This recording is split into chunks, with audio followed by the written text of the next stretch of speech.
Mother's kitchen BNG.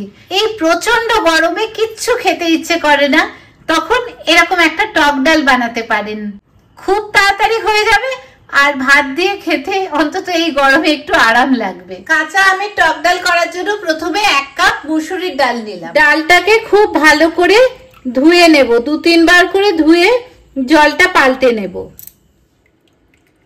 1 teaspoon নুন দিয়ে দিলাম। কুকার বসিয়ে দিয়েছি, একটা হুইসেল উঠলেই মুসুর ডাল তো তাড়াতাড়ি সেদ্ধ হয়ে যাবে। একটা হুইসেল উঠে গেছে, এবার গ্যাসটা বন্ধ করে দিলাম। পিলার দিয়ে খুব ভালো করে আমের খোসাটা ছাড়িয়ে দিয়েছি। এবার আমটাকে, কাঁচা আমটাকে সরু লম্বা করে টুকরো টুকরো করে কেটে নেব। খুব ভালো করে ধুয়ে নিয়েছি।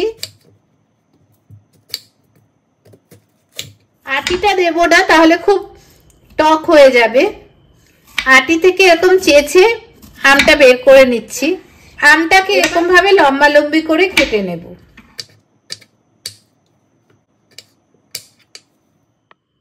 1 টেবিল স্পুন সর্ষের তেল দিয়ে দিলাম। সর্ষের তেল গরম হতে একটু সময় লাগে। তেল গরম হয়ে গেছে, 2-3টে শুকনো লঙ্কা ফাটিয়ে এর মধ্যে দিয়ে দেব।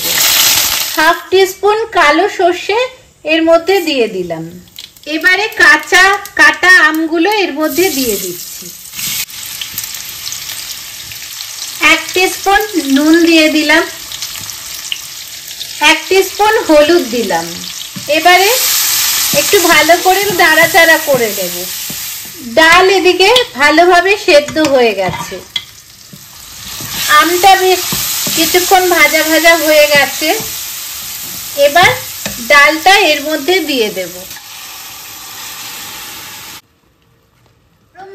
প্রেসার কুকারে আরো 1 কাপ জল দিয়ে, জলটা গরম হয়ে গেল, আরো 1 কাপ জল এর মধ্যে দিয়ে দেব। গরম জল দেবেন, তাহলে ভালো হবে।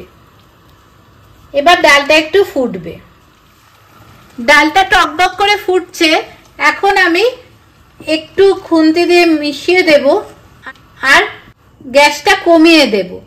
খুব অল্প আছে, আরো 5 থেকে 7 মিনিট রান্নাটা হবে, তাহলে আমগুলো নরম সেদ্ধ হয়ে যাবে। আমি অনেক প্লেলিস্ট বানিয়েছি, কিছু ডেসক্রিপশনে রাখবো আর এন্ড স্ক্রিনেও কিছু ভিডিও রাখবো, আপনারা দেখতে পারেন। মাঝে মাঝে একটু মিশিয়ে দেবেন।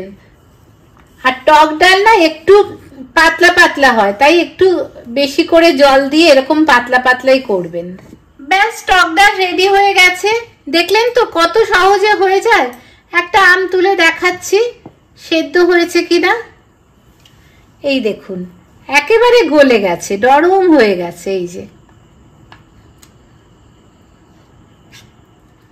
আমটা সেদ্ধ হয়ে যাওয়ার পরে টক মিষ্টির সামঞ্জস্য আনার জন্য 2 টেবিল স্পুন চিনি দিলাম।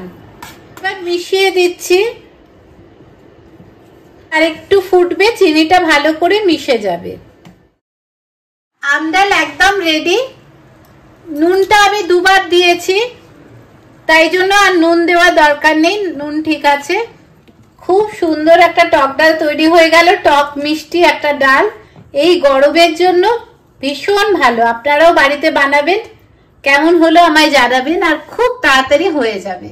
তাহলে বাড়িতে অবশ্যই বানিয়ে ফেলুন এরকম টক ডাল, খুব সহজে হয়ে যাবে। ভালো লাগলে মাদার্স কিচেন বিএনজি কে সাবস্ক্রাইব করবেন, একটু শেয়ার করে দেবেন সবার সাথে, তাহলে সবাই মিলে আমরা রান্নাটা দেখতে পারি।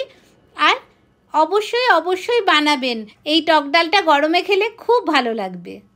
জানাবেন আমায় কেমন হয়েছে। ভালো থাকবেন সবাই। Thank you.